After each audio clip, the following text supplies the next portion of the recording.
আমার হাতে লাগানো কুমড়ো গাছে 10 কিলো ওজনের একটা কুমড়ো ধরেছে, মানে ভাবা যায়। হ্যালো এভরিওয়ান, কেমন আছো সবাই? আশা করি সবাই ভালো আছো। দেখো আমি এখানে ছাদে এসে বসে আছি, আমার হাজব্যান্ডের ফেরার অপেক্ষা করছি। আসলে এখান থেকে তো ট্রেন লাইন একদম স্পষ্ট দেখা যায়, তাই ওর ফেরার অপেক্ষায় আমি প্রায় সময় এখানে এসেই বসেই থাকি, কখন ফিরবে। তো চলো, বসে আছি যখন তোমাদের একটা ভালো জিনিস দেখাই। আমার নিজের হাতে লাগানো গাছে ফল ধরেছে, তো চলো সেটাই তোমাদের দেখাবো।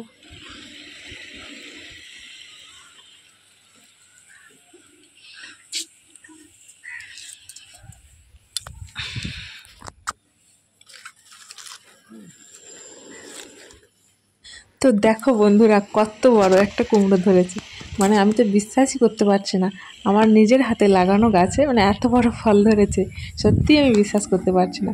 যদিও কুমড়ো খেতে আমি খুব একটা পছন্দই করি না, আমি তো ডাঁটা খেতেই ভালোবাসি, কুমড়ো খেতে আমি পছন্দই করি না। তো এত বড় কুমড়ো ধরেছে দেখেই তো আমি ভীষণ ভীষণ খুশি। জানি না তোমরা ভিডিওতে ঠিক মানে কতটা বুঝতে পারছো, কিন্তু এর ওয়েট হবে কম করে মানে 9 থেকে 10 কিলো মতো। আমি তো 2 হাত দিয়ে তুলতেই পারছি না, মানে এতটা ভারী। পুরো 10 কিলো মতো ওয়েট হবে। জানি না তোমরা কতটা বুঝতে পারছো। তো কুমড়োটা আমি সেদিন থেকে মানে যেদিন থেকে হয়েছে একবারও হাত দিইনি, এই ফার্স্ট টাইম হাত দিলাম, আর উল্টেও দিলাম। এক সাইডে অনেক দিন মানে বসে আছে তো, তাই একটু উল্টে দিলাম। চলো আরও আছে, দেখাচ্ছি তোমাদের।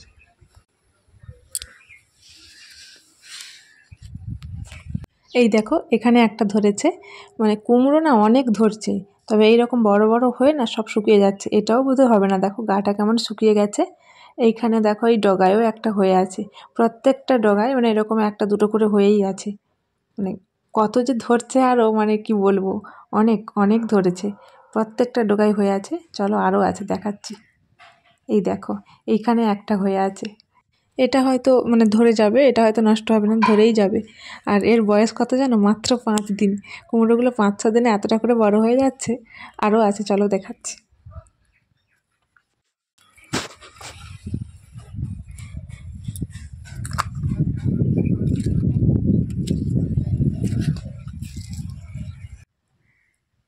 এই দেখো এখানে একটাও ধরেছিল, আর এটা শুকিয়ে গেল। এইরকম অনেক অনেক ধরে আছে, কিন্তু আমার টেনশন হচ্ছে এই কুমড়োটাকে নিয়ে। এতদিন তো আমি দেখিনি এর তলাটা কী অবস্থা। আসলে তলায় আমি কিছু লতাপাতা আর কিছু মানে খবরের কাগজ দিয়ে রেখে দিয়েছিলাম। তো খবরের কাগজটা না কেমন ভিজে নরম হয়ে এর গায়ে পুরো লেপটে গেছিলো। মনে হয় কুমড়োটা মানে তালাটা ঠিক নষ্ট হয়ে গেছে।